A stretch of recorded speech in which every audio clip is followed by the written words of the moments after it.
Okay, so without further ado, welcome to our November 3rd Thursday, Dear 2020, writing about recent history and current events. Today's moderator is Becka Oliver, WLT's Executive Director. Okay, I'm back. Am I back? All right, well, really quickly before we jump into the panel, I just wanted to say a couple of things because it is our last third Thursday of the year. We don't do third Thursday in December, and we do have some more events coming up, of course, but this is usually the time that we take a couple of minutes to say some thank yous. So I just want to say, first of all, thank you to all of you for being here tonight, for spending time with us, and also for being here all year. I think the work that we've done at the Writers League to bring folks together since March, largely online, only online, what am I saying? And a lot of free programming, a lot of events that we haven't done before has just been for all of you, and you've been showing up and we appreciate it, and we're going to keep doing it into 2021, and we have a lot of exciting programs planned for next year. So thank you. I want to just say really quickly thank you to the staff. We have an amazing staff. Sam Babiak, who was just talking to you, has been planning programming for practically this entire year, and she's done an amazing job. Kelsey Williams, who's our office manager, is just the person who keeps the trains running on time. Evan Parks, who is running the YouTube live stream right now, has just really transformed what we're doing online with these videos and with just a number of other things. And Lindsay Ferris, who has been working with us while going to school, has done an amazing job with our social media and with all sorts of other things as well. So we have a great staff. We also have a great board of directors. I know there are a few folks here tonight from our board of directors. They love this organization and they work really hard on its behalf. So thank you to our board. And I want to thank all of our instructors and our panelists and our presenters. I think there are some folks here tonight who have taught for us or been a part of our programming, and we couldn't do it without you. And for as long as we possibly can, we will continue to pay wonderful writers to go into schools now virtually and talk to kids about writing and about books, and to teach classes to writers who are interested in working on their craft and any number of other things. So a big thank you to those folks as well. And then finally, I'll just say that since March, it's been a whirlwind of a year, and we have been so proud of the programming we've been able to do. 2021, I think is going to really be the year for us where we start to feel the financial challenges of what's happened to the world. And so I would encourage you, if you're able to consider supporting us. And especially if you've been coming to these free programs from, since March and you're not a member, become a member. And if you're able to donate something in addition, we would appreciate it. So you're going to hear from us before the end of the year with some exciting things we're doing to raise some money that hopefully will also be fun for you. But thank you in advance for being patient with us while we encourage you to support the Writers League of Texas. So that is all that I want to say. I now want to jump into this cool discussion. So I'm going to ask our panelists to go ahead and bring their audio and video back up, and I'm going to introduce each of them in turn. Cat Cardenas is a Latina writer and photographer from San Antonio. She graduated from the University of Texas in 2018 with degrees in journalism and anthropology, and founded the university's first National Association of Hispanic Journalists chapter. Her work has appeared in the New York Times, the Texas Tribune, Teen Vogue, and Paper Magazine. Since joining Texas Monthly as an associate editor in 2019, she has reported on issues such as immigration and focused on the state's minority communities. And we are so thrilled to have her. So guys, it's virtual, but put your hands together and welcome Cat to our panel. And then next we have Dina Gachman is an Austin-based writer and the author of Brokeonomics, which I want to hear a little more about because I feel that is my life right now. She writes for the New York Times, Vox, The Cut, Texas Highways, Smithsonian Magazine, and more. And she's on Twitter at the Elf26. Please welcome, and this is such an abridged bio because you have so many more things that you could have put on here. But welcome, please, Dina Gachman. And then last but not least, and I'm not reading this entire bio, Jeff, if that's okay with you. But Jeff Goodell is an amazing writer who has been a staff writer for Rolling Stone since 1996. He's a frequent contributor to the New York Times Magazine. His first book was The Cyber Thief and the Samurai, which told the story of the hunt for notorious computer hacker Kevin Mitnick. In 2001, after writing a cover story about the comeback of the US coal industry for the New York Times Magazine, he shifted his attention to energy and environmental issues. And I do want to point out, and I've actually been reading his most recent book, which is The Water Will Come, Rising Seas, Sinking Cities, and the Remaking of the Civilized World, which was published in 2017 by Little Brown. I imagine you could probably write an entire other book at this point. But it's pretty remarkable. His reporting took him to 12 countries, many coastal cities in the US, as well as Greenland and to Alaska with President Barack Obama. It was picked up as the New York Times Critics' top book of 2017, as well as one of Washington Post's 50 notable works of nonfiction in 2017.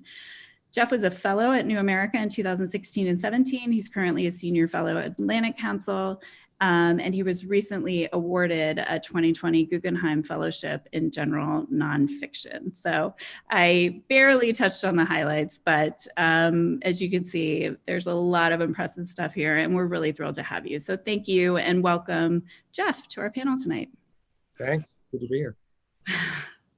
All right. So Dear 2020, I wanted to title it something else 2020, but it felt inappropriate for, the public consumption. But we're going to talk about this year, but this year from the vantage point of thinking of it as writers. So writers who've both been chronicling the events of this year, important things, also pop culture and other things that have been happening because 2020 was full of a lot.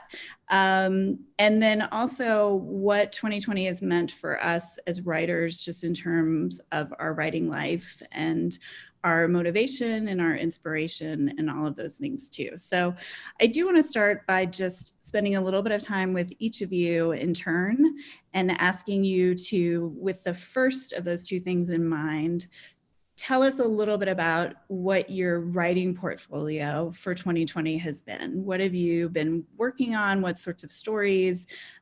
Just give us a sense of your writing, the writing you've produced this year. So, Kat, I'm gonna start with you, and yeah, what can you tell us?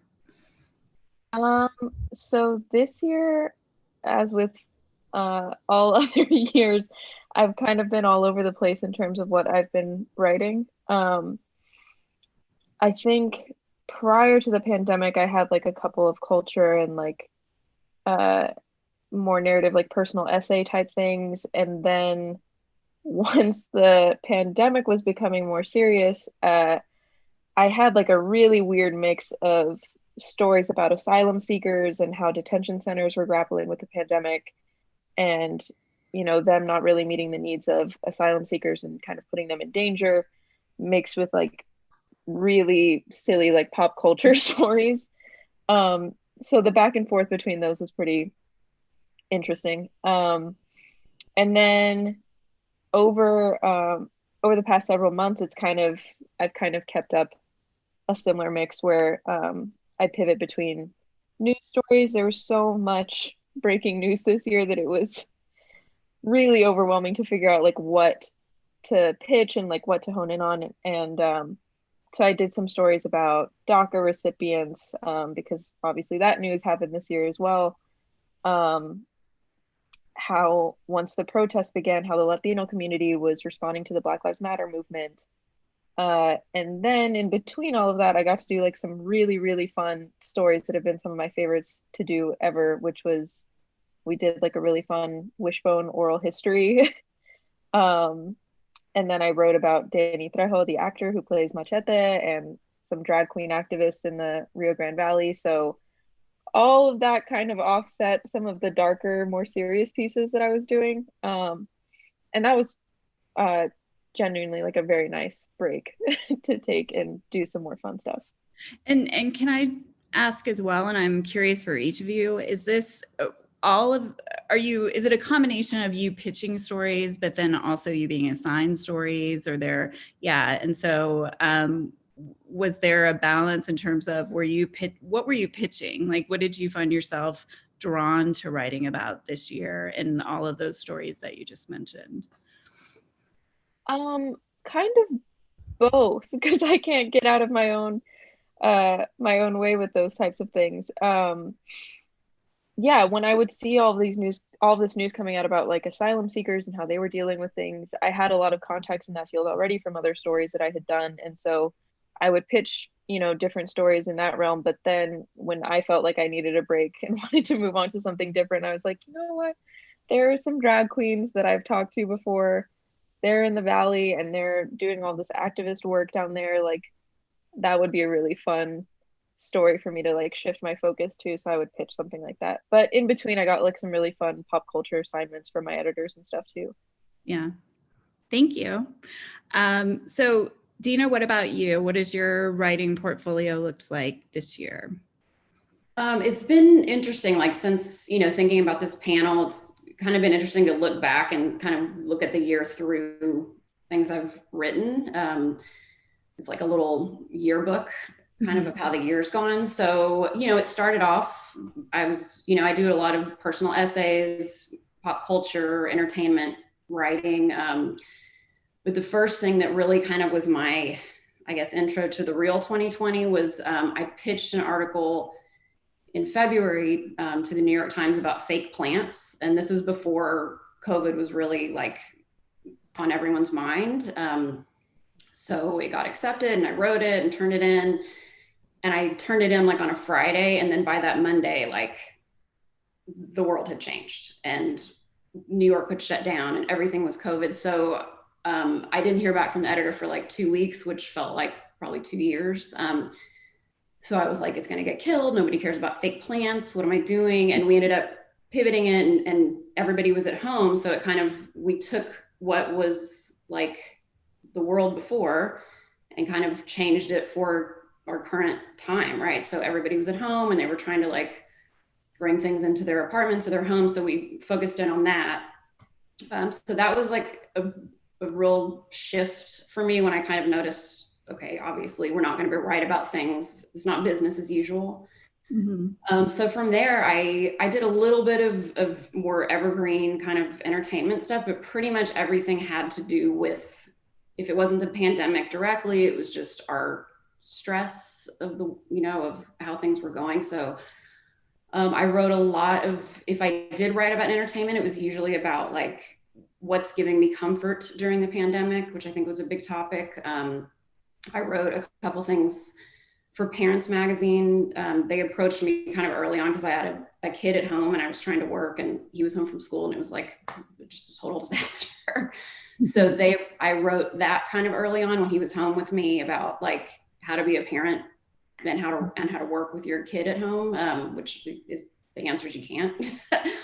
So I did a lot of that, a lot of parenting, a lot of just looking at things through a new lens. Like I feel like things I would have normally pitched, you really have to look at it with a new angle. Like if I wrote about travel, I wasn't just writing about travel, I was writing about like how are roadside attractions adapting during COVID. So it was a really good lesson and just focusing what you would normally write on and just a so-called regular year to our current time. So that's a lot of the stuff I did. Ironic that you were writing a story about how hard it is to get work done with your kid home, because you were obviously trying to work while your kid was home on that story. So thank you. Jeff, what about you? What is your writing portfolio for 2020 looked like? Well, I started the year, I'm working on another book about climate change, and I started the year thinking that I would be spending a lot of the year reporting that book, traveling around the world to go to the kind of places that I needed to go to report that while doing some stuff for Rolling Stone along the way. And of course, the pandemic upended all of that. I couldn't travel, I couldn't do anything. And yeah, I think that, and the first thing I did in 2020 was a big story about President Trump's response to the pandemic and, that his complete failure to do anything in the early days of it. And kind of looking back, it kind of feels like 2020 was the year, a lot of us, not just me, but I think a lot of people became kind of war correspondents, I mean, it was this war going on, this carnage and this transformation of our world in a very dramatic way that, as Dina mentioned, it changed every story idea. I mean, every story now was seen through the lens of the pandemic, and even all these other important things that were happening, like Black Lives Matter movement and climate change stuff, the crazy fires in California, all kinds of things. It was very difficult to find space for discussion about that kind of stuff. And so for me, the challenge was, simply sort of keeping up with the news and writing about things as they were happening, which I, as a writer, Rolling Stone, a political writer, I had to do. So it was keeping up with that while trying to keep in mind the bigger stories that were happening in the background that were still important, but weren't really, I mean, Trump just sucked all of the oxygen out of everything, right? It was so much driven by, his daily tweets and things like that. And, I think it certainly gave me, and I think a lot of people, a real emotional fatigue too. I mean, it's just, it's been really hard to disconnect, to detach. And I still feel that now. I mean, I spend days staring at my computer on deadline and not being able to write much because I'm so brain frazzled from this crazy year. And so, like a war correspondent, there's been this psychological toll, I think, that is unspoken. But for me, it's basically been, a year of pandemic writing about, every aspect of that, which is not something that I had ever done before. So sticking with you, I am wondering for each of you, because often we hear, you can't, when you're in the middle of something, it's really hard to maybe write about it with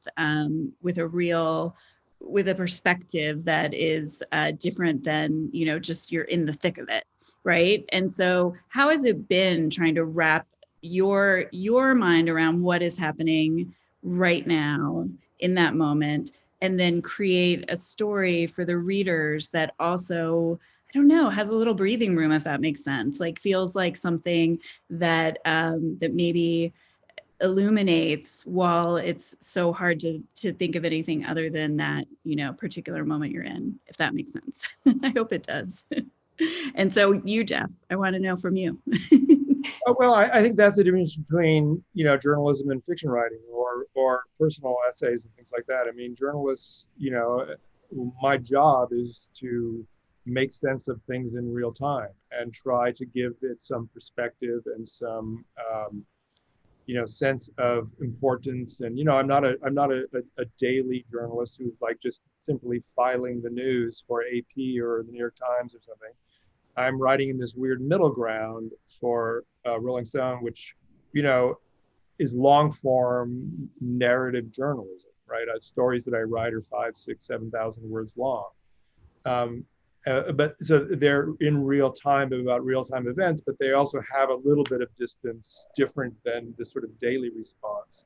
And so it's the trick of trying to write long form narrative journalism in real time is exactly what you're talking about, is how do you, make it relevant so that, it's about the moment you're in, while at the same time have enough perspective and distance and artifice, to it, that it feels it's like something more than just, what you're reading on the front page of the New York Times or on BuzzFeed or whatever else. And, that dynamic has changed a lot recently with, the way we get our news, the fact that everybody's reading everything online all the time really quickly, and things that, feel relevant one week, 2 weeks later, they feel like a dinosaur wrote it, and so that's a real challenge and very difficult in this kind of fast moving kind of news world for someone like me who's trying to do long form journalism. Mm-hmm.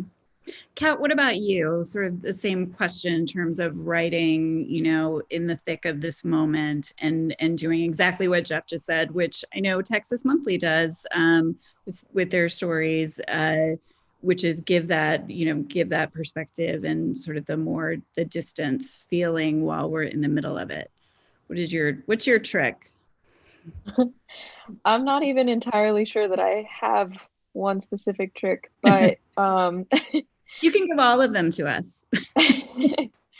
I think for me, what was kind of interesting and a huge learning process was obviously none of us have been through a pandemic like this one. And so for me, because I'm still kind of starting out at my career and finding my voice and all of that, it was really interesting for me to kind of learn from the writers at Texas Monthly or other writers that I read about, okay, are these people incorporating the pandemic into like even their pop culture features? Like when they interview a celebrity, are they talking about like having to interview over Zoom? Are they not mentioning it at all? Like how, because I think at a certain point, people were joking, like there is no headline that doesn't say amid the coronavirus. Mm-hmm. Like all of us were using the same language and we're getting tired of the same things. And as the months wore on, I think lots of different people got or had to get creative about their approach to things. And so for me, what was fun was trying to find ways to talk about it without like beating people over the head with the same information that they'd already heard. Right. But I mean, since we're all living through it at the same time, it did feel easier to tap into, okay, well, if I'm tired of hearing about this certain thing or this certain phrase, I'm sure other people are too. So maybe I'll pivot to something else or write something slightly differently. I have a friend who may be watching tonight who is hearing the phrase now more than ever is like nails on a chalkboard to her. Like, no more. Yeah, it's hard because there are these certain sort of tropes at this point, it feels like, that are dropped into any story, because we're all like, there's this huge story that's a part of every story now, right? And that's right. And there are multiples. It's not just the pandemic, it's everything sort of all at once. So Dina, for you, I'm curious because you are pitching stories, and I love what you said about adapting to today. And so, are you finding that everybody's adapting to today, right? Everyone who's pitching stories and doing freelance writing. So, what is that like? What is it? It seems like before the pandemic, maybe I don't know. Did it feel like there was more freedom or more possibility to get that yes because of the fact that everything didn't have to be tied to a very specific moment in time? What has that been like as a writer who's writing for a lot of publications? I think at the beginning of the pandemic, there was a little bit of like, we're only doing COVID, put like Slate, or I remember pitching them and for a column they were doing, and they're like, we're not even doing it anymore. It's COVID all the time. Like, that's literally what they said. So I think there was a brief moment in time where it felt like, okay, this is all it's going to be. But then I think that kind of changed. So I think in a way it's made me more creative, because I've had to pitch things that there's probably 100 people writing about similar things, right? Oh, I think you froze. Did I freeze? Who froze? Yes, she froze. Yeah, froze. Dina.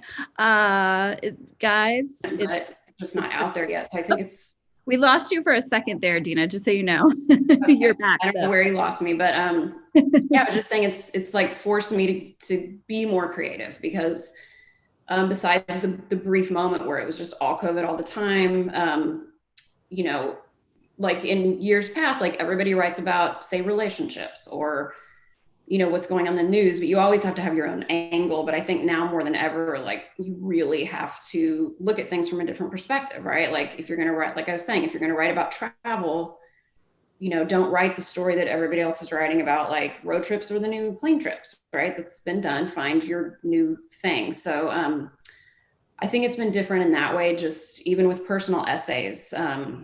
You know, everything seems so grounded in now more than ever.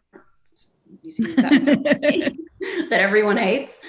So it's been actually creatively, I think, good, a really good exercise, and that I think I'll take forward. Hopefully, if we move out of all of this, that I'll take with me as I pitch more often. But you know, it's just, yeah, it's also forced me to really look at what is happening.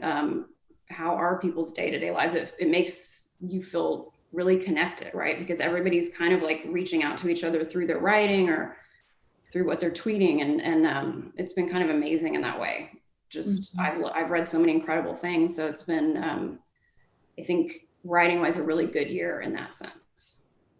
So then sticking with you and kind of going to the second of those two big questions that I was thinking about going into tonight, you as a writer, and I love what you just said, is that there's actually been some sort of positives to it for you as a writer. I guess I'm wondering, you know, how has your writing life been impacted by 2020? Meaning, you know, not just everything you just said, but also the space you write in, and, you know, finding motivation or finding that you have no motivation. What's that experience for you? At the beginning, it was super tough because, you know, like I said, I had my son home. He's a toddler. You know, we took him out of school.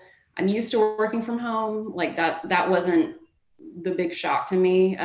But just trying to work with him, that was a huge roadblock at first. It was very stressful because I would literally like put him down for a nap, and I'd have like 2 hours, and like I wouldn't even let myself go to the bathroom. I was just like, you know, and then he woke up and then I was done for the day. So that was very hard. And I think just the general stress of the first couple of months was very heavy. So I think I found my way out of that through writing. Honestly, it's been a way to deal with the year. And so it really helped me through the. Oh, you froze again. We're having some connection issues. So Kat, your head just popped up on my screen. So I'm going to leave you. Oh, Dina, you're back. We lost you again. All right. Sorry. I don't know what's going on with my internet. Okay. Yeah. So again, I don't know where you lost me, but yeah, it was very hard and kind of heavy at the beginning, but it really motivated me to pitch more, I think, and to pitch places I wouldn't normally pitch. I think it made me a little bit bolder in a weird way. So it was actually motivating. Oh, I love hearing that it made you bolder. That's cool. Kat, how about you? How has your writing life, you know, you, the writer, how have you been impacted by this year? I am not gonna lie. Those initial months were really, really rough mentally, because the thing that was so annoying and is still so annoying about this pandemic is that obviously it's not happening in a bubble. You're worrying about yourself, about your family, about friends, and all of that. And it's just so hard. It was really, really hard those first few months to get into like the mental space of like, I'm going to sit down and write, because writing is just so specific that you would like really have to be in the headspace to be able to pull it off and do it and feel good about what you're writing. And I didn't feel like I was in that headspace for a few months there. But it wasn't until closer to a couple of months ago that I took a little bit of a break from the hard news stories and pivoted towards like stuff that was completely unrelated to the pandemic. And that switch really helped me get back into the groove of things. And after that, I was just like pitching way more and felt way better about what I was writing, news or pop culture wise. But that break was really necessary. And then just leaving behind anything pandemic related, at least on the writing side, was like absolutely crucial. Yeah, yeah. I know when all of this first started 100 years ago or 10 minutes ago, depending on what day it is, we did a panel called Writing During a Pandemic. And I think that it was interesting because really it was just one after the other. Each panelist said, yeah, I'm not writing right now. I can't. It's so, and no one should be forcing themselves to. I think there were also a lot of writers who had friends say to them, you must be getting so much work done. Like now that you're just home all the time, it must be so easy. And I'm sure there are writers listening in who have had that said to them. So I'm glad that you said that and shared that. Thank you. Jeff, how about you? What's the writer life been? I mean, obviously it's been brutal, it's been, unlike any other time, worrying about relatives, worrying about family, the daily news going on, it's just been frantic and emotionally exhausting and difficult in all the ways that we all know. But I want to say two things. One is that I think in this kind of shifts of big shifts like we've had this year in 2020, I think that there's a lot of opportunity for writers, new writers especially, to kind of get a foothold in things. I think that there's a lot of looking for different perspectives from editors. I've seen this myself, a lot of new voices arising that I have not read before, who for whatever reason, whether it's because they're writing about their cat or whether because they know Rudy Giuliani or whatever the reason is, they have been able to tap into something of the moment, and people are looking for different perspectives in this moment and fresh perspectives. I've seen at Rolling Stone and other places a lot of young writers kind of breaking through at this moment. And I also think that this moment has been really good to writers in another way, which is, first of all, I think that it has made journalism especially really feel important in a way that it hasn't been before. We have a president who's been talking about fake news and it's all bullshit. And so this sort of assertion of reality that writers are good at doing has felt really important. And I think that there's been a lot of really amazing work produced this year. I mean, amazing essays and reporting and posts online. I just think it's been, in a weird way, a kind of golden year for writing. I think there's been extraordinary stuff produced this year, and not happy stuff necessarily, and not easy stuff, but it's in these times like this that I think writers' voices are really important. Mm-hmm. Yeah, absolutely. Thank you for saying both of those things. And I want to stick with you because you touched on climate change, and obviously that's your one of your areas of expertise. And this year, the fires in California and Colorado and Oregon, everywhere, it seemed the world was on fire in 2020. So I guess, can you speak just a little bit to that, to being a writer who focuses on a really particular area often, and to have a year like this where so much was happening and where the conversation about climate change really felt like it became one of the most important issues that we were all talking about? Yeah, I mean, it was interesting because it did get kind of pushed aside in the sort of daily conversations in a way because of COVID and everything. But I had a lot of conversations with my editors about, like, okay, yeah, the pandemic is happening, but this other thing is happening too, and it's really important. And it's our job as writers and editors and publishers to keep our eye on that and to write about that. And we're committed to doing that. And just like, the New York Times is committed to stories beyond the pandemic, that there's other things in the world, and part of your responsibility as a journalist and as an editor and as a publisher is to keep that kind of stuff in mind and keep that work going. But the other thing is that what it did for me is that it changed my perspective. Is it changed everybody's perspective on everything. And so, for example, I'm literally today finishing editing a big long story about how climate change is changing disease vectors and how it's changing future pandemics, and how as our world warms up, we're seeing different emergences of new diseases. And why is that? And it's because, you know, mosquitoes are moving to new ranges, and ticks are moving to different places, and bats are moving to different places, because they're all fleeing this heating planet. And so as they flee, they're bringing new diseases with them. And it's a really, really important story. And it's not a story that I had on my radar, you know, in 2019. And it would be a big part of my book. So it's a way, it's a great example of how one's perspective can shift in a big way during times like this. Well, and also your point about, you know, saying to your editors, there are still stories that we have to cover.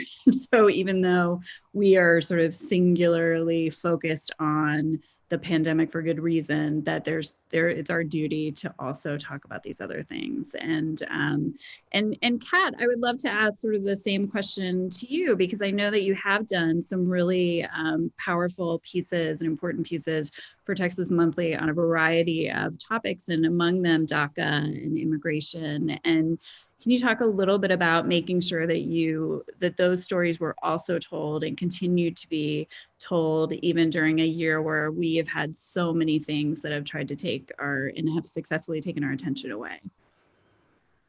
Yeah, that was a huge part of my stress toward the beginning of the pandemic, because once everything started kind of devolving and people were going into quarantine and all of that, one of the things that I wanted to focus on was how it was impacting sources that I had already developed and talked to before, like asylum seekers and their lawyers and advocates, and yeah, kind of following what was going on with them, and as well as like asylum seekers in the migrant camps along the border. That was definitely a challenge, if only because the pandemic made it a lot harder even to reach them and have those kinds of interviews. I had planned on doing a couple of stories in the migrant camp in Matamoros across from Brownsville in, I think, maybe like June or July. And I wasn't able to like safely go down there until late September.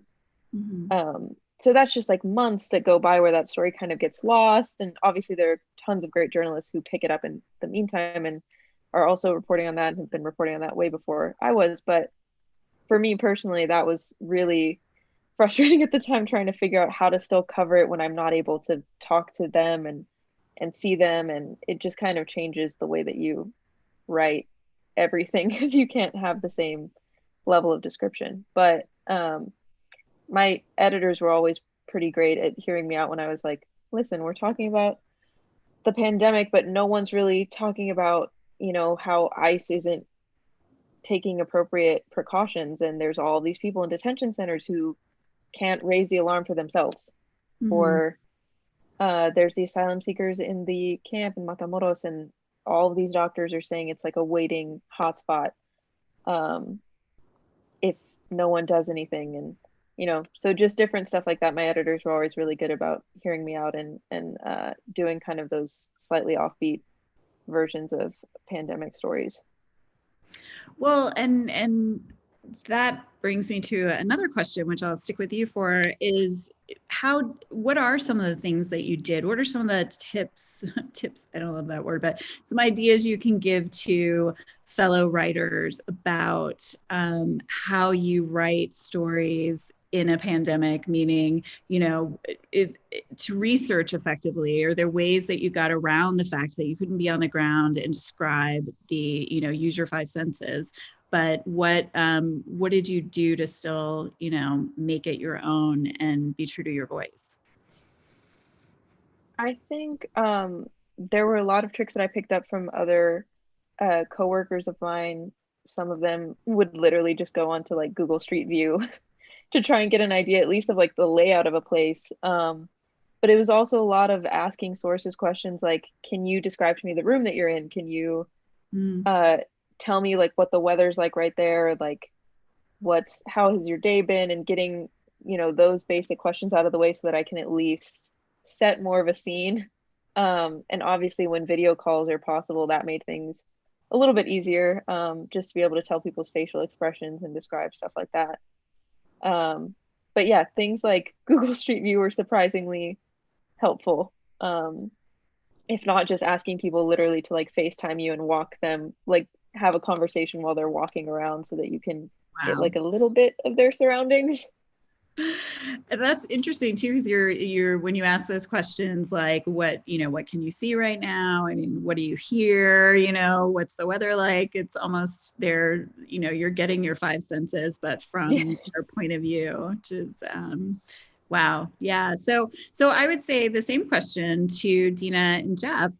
Just curious if there are, for the writers, who are listening, if there are things that you've learned this year that have helped you be a great writer, but in the midst of, really challenging times in terms of what you're able to do, whether it's not being able to travel or just, any number of other ways that your writing has been curtailed, potentially. Either of you guys have anything you want to share?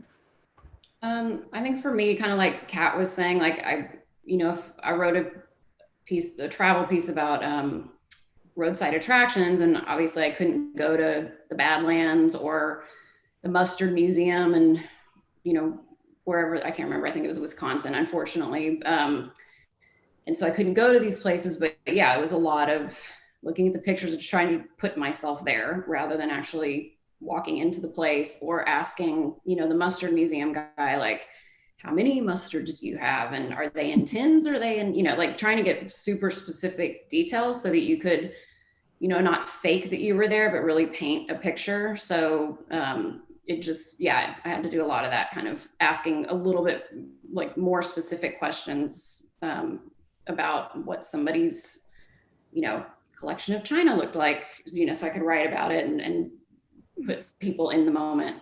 So it was a lot of that. Jeff, what about you? Any tips for making it work? No, I mean, it's a pain in the ass, right? I mean, it's really tough to we're all used to being able to go out and talk to people and write about the scenes and all of that. And, it's been very difficult. It required all these things that Kat and Dina talked about, thinking about it in a different way. And it's been a big problem for me. I had planned to go to India to do some reporting and couldn't. And, it's like, how do you report in India when you can't go there? And, you don't really have connections, and it changes everything. But then again, it throws us back more on our imaginations and on being more creative. I think about what's her name? I'm spacing out on her name now. Who wrote Seabiscuit? What's the author? Lauren Hildebrand. Yeah.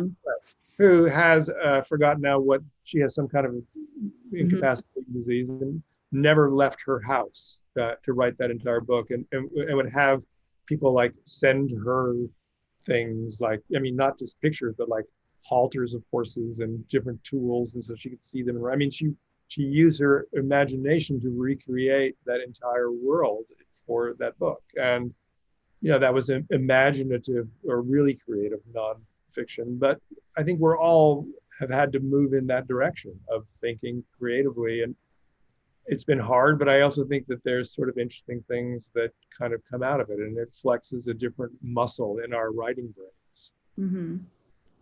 You mentioned earlier that you thought there were some really amazing pieces that have come out of this year and work that folks have done. And I'm totally putting you on the spot, but I'm just wondering if there's a particular writer that you would recommend to folks that they go, besides obviously our panelists, that they go check out for the work or the reportage or, the sort of the personal essays that they've done this year. I knew you were going to say that as soon as I said that. Let me think about that for a moment. Think about it. Yeah. No, I'll just sit here silently while you think. Okay, great. So I was so glad when Kat said that she had, the couple of stories that just made her so happy this year that she was able to work on. And when I was talking to someone about this panel tonight, that was one of the things that they said, which was, I'd love to hear what these writers enjoyed about, you know, a story they worked on that they actually found either joy or, you know, pleasure and excitement in this year. And I imagine there are a number of them for each of you, but I thought I would ask. And Dina, I'll start with you. What's like one real highlight of the year for you in terms of your writing? Well, it has nothing to do with the pandemic or politics, but of course it was in the piece a little bit. But I got to write about Olivia Newton-John, my like childhood hero. So that was a major highlight, and it was for the website The Cut, which I've been trying to write for forever. So they have a column called I Think About This a Lot, and there's this Olivia Newton-John song about a dolphin, and it's like ridiculous video. And I hadn't thought about it in, you know, a while, but I used to be obsessed with it. And it brought me so much pleasure watching this absolutely ridiculous video where she's like frolicking with dolphins. And it's like such a emo song. And it was just so much fun to revisit that thing from my childhood and like write about it as, it was related to pandemic because it was a form of comfort, but it was really just this like fun tribute to my childhood idol that I just loved writing about. And I dug it, I went down a rabbit hole of Olivia Newton-John, found out all these like super cool facts about the physical video and how scandalous it was. And so that was for me a nice little break from the stress of the news and everything that was going on. So I loved doing that. That was a lot of fun. I actually I read that piece and it was delightful, and it made me go down a rabbit hole and watch that video of Olivia. Very relaxing. Dolphins. If you have the link, throw it in the chat box and we'll let folks find it for sure. So Kat, I know you alluded to some of the stories that you found joy and pleasure in, but is there a particular one that you want to talk a little bit about? Yeah, I had tons of fun writing a profile piece on the actor Danny Trejo. That was just like the exact level of escapism that I needed, because I weirdly like been obsessed with him my entire life. Like since I was a kid, I thought everything he was in was so cool. And most of his movies were like in no way appropriate for a child to be watching. But I was like hugely obsessed with him. And then a documentary about him came out in the summer, and I like was telling my editors, I think I even like tweeted about it, like, I will be writing about this. Like someone just needs to give me permission to do it. I am writing about this. So I got to talk to him, and that was like my first real celebrity profile for Texas Monthly. And the whole process was so much fun. He's like an absolute gem of a person, like a dream celebrity interview, because he was so easy to talk to. He would open up about like things that other people are really reserved about, like everything from drug addiction to being in San Quentin, to being in prison for like almost 10 years of his life. All of this stuff, he would like tell you these incredibly dark stories and then just like laugh it off, like tell a joke at the end of it, undercut everything with like just different jokes the whole time. So he was like dream interview. And I was really afraid of the whole never meet your heroes thing, but he did not disappoint. And the writing process was really fun because he was just so expressive. Did you Zoom with him? Yeah. And that was like pretty funny too. I was, of course, obviously a little bummed because in a perfect world, there would have been no pandemic. We could have met in person. Could have gone to LA, but we Zoomed, and he's just like, obviously a lot of the movies that he gets cast in are in these like violent roles because he just has that look of like a hardened criminal. But like 2 minutes into the call, he had like 3 little rescue dogs like scurrying in and out. And so that was like a fun little scene to describe, but he was like so the opposite of almost every character he's ever played. Yeah, that's cool. That's exciting. If you have the link to that story and you want to throw it in the chat, we would love to, or we can grab it somewhere as well, but that would be fun to read. Jeff, I've given you so much time to think about your recommendation, but also I would love to know where you found joy in your writing or in a piece that you were involved in this year. Well, I had a lot of fun this year, particularly exploring Texas with my fiance and getting to know this place. But I have to say, I don't think I had any fun as a writer this year. I did not. I'm just reflecting back on the stories that I've written this year, and I wouldn't describe any of them as sort of fun in any kind of way. I wrote a number of stories that were really challenging to write, and they were kind of exhilarating. I wrote a big piece about President Trump's response to the pandemic in the early days in February. I had like 3 weeks to do like a 8,000 word story about his response. And that was very kind of high wire journalism, having to write it that quickly on that big a story, and that was exhilarating. And I look back on that and I'm really proud of that piece. And I think it holds up really well. And, it was in February when it was clear that, Trump was not responding to this, and, that he was beginning all of his lies about, shooting bleach up your ass or whatever it was that he was saying. And the fullness of his denial and, pathetic response to this was not yet apparent. So it felt like it was breaking kind of new ground, but it wasn't fun. I did, I did a number of interviews over the year. Rolling Stone's doing more and more kind of half hour or 45-minute long video interviews with people. So I did one with Gina McCarthy, who was the former head of the EPA under President Obama, which she was great. She's really fun. And that was close to fun because she's such a tough working class Massachusetts woman and just very kind of blunt and just charming. I did one with Anthony Fauci a couple of weeks ago, which was, challenging and difficult because he's so good at being interviewed. And so how do you interview somebody who's been interviewed 10 bazillion times by everybody You're like, else?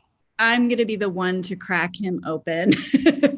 Well, that's not, that is not a strategy that is going to work, So, and I did a number of other kind of climate changey, Black Lives Matter stories and things, but none of them were fun. They were all like, this year felt very serious. Not personally, I had a lot of fun, but work-wise, it felt very serious. Sure.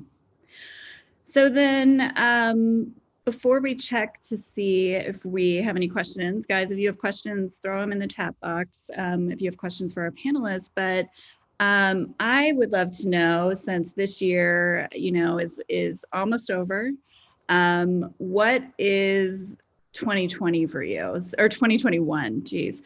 Meaning, do you have a project that you're particularly excited that you're going to be working on? Is there something that you have coming up that you want to tell us about? Or just, what are you hoping to get out of 2021 versus 2020? And Jeff, I'm sticking with you.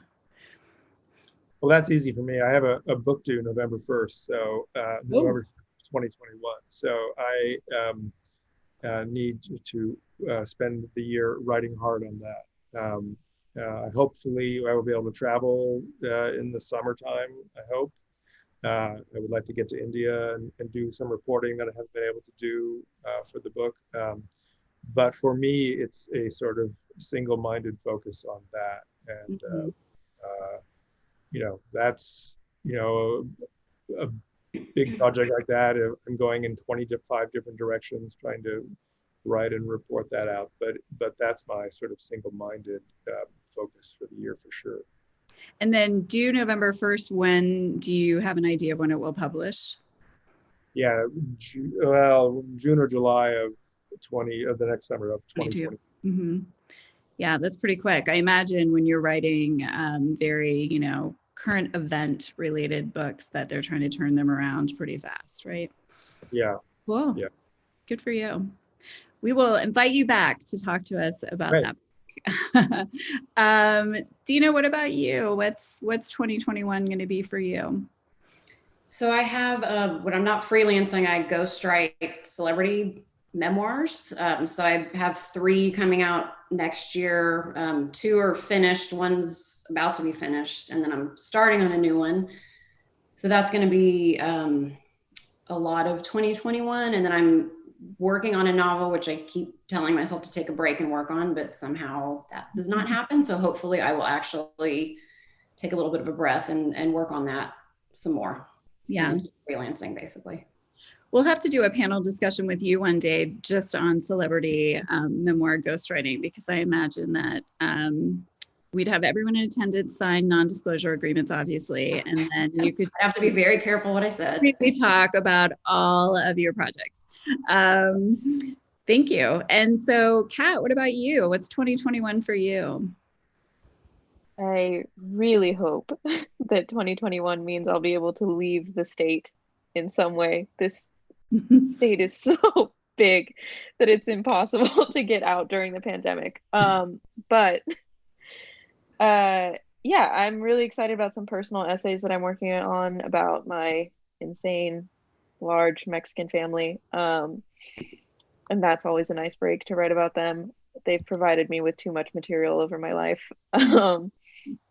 But also really excited because there should be a lot of Selena content in 2021, and even next month in December. But yeah, so I've been doing lots of Selena research, more than usual, which is saying something. Yeah, so I'm really excited to be writing about her even more than normal next year. Yeah, cool. So I'm going to ask the one question that we have in the chat box. This will be a great question to sort of, I don't know, maybe end our conversation on, and Jeff, you're getting a real shout out. It looks like you broke into the library after hours, which leads to a question. Have any of you found yourselves experimenting with your environment to help with your creativity? Writing outside rather than inside, redecorating. I love this question because I feel like we could all stand to have a little bit of inspiration when it comes to not just where we're zooming from, but also how we're creating a space for ourselves to get work done. So what have you guys done? Have you done any of this, or have you just sort of forged ahead and you're writing from the dining room table? Kat, I'm looking at you because you're on my screen. What about you? Definitely got like a horrible case of couch lock for like 3-4 straight months where I was just like holed up in a corner of the couch. I did get rid of the couch because I hated it, and that did seem to help push me away. I bought an exercise bike desk, like a standing bike desk, because TikTok told me to, and I'm ashamed to admit that, but they did, and I fell for it. It's pretty useful. I feel better about myself at the end of the day because I did absentmindedly exercise. Oh, I love it. And you're biking and working, so it's not like a treadmill, it's like a bike. Yeah. All right. Pretty handy. You're setting the bar high for many of us, I think. But Dina, what about you? Yeah, the couch is tough to get out of once you're on it because it becomes like a comfort place for me. But I shift between that, and my husband actually built me a desk because I didn't have an actual desk. So it was really sweet. It's huge, but it's cool and it's great. So I switch between that and the couch now. But as far as changing anything else up, not really. I mean, there's nowhere to go, so I don't really go to coffee shops. So that's actually been hard because there's just like nowhere to go, and I'm used to shaking it up a little bit more. But yeah, I would say I bounce between the couch and the desk and mix it up that way. Mm-hmm. And Jeff, you obviously have broken into the library. No. So what about you? Serious out here, doesn't it? I'm on the back porch actually. Oh, it's such a nice night. That's a great place to be. So have you been writing outside more? Have you been doing, writing in different spots, or are you pretty much just, I got to get it done, I'll sit at this desk every day, the same place? Yeah, but first, Kat, you have a desk with a bike pedal underneath it? I've never even seen that. Yeah, it's it's hard to describe to people, or I'm doing a bad job describing it, but yeah, it has like the little desk and then your legs like hang down and you just bike on it. Wow, cool. Uh, I've never seen that. No, I've just been working in my office. I like as Dina said, you can't really go anywhere. I mean, so it's hard to go to coffee shops or anything. We've taken a couple of road trips to West Texas and stuff, so I've gotten out that way. I feel like I'm really lucky. I can like write anywhere. I can write in a car. I can write on a couch. I can write at my desk. I can write in bed. I can write, on an airplane. I'm not very fussy about my physical surroundings when I write. So that's been always helpful for me as a writer. I just, if it's noisy, I put on headphones. I don't let my physical surroundings dictate my kind of creative flow. I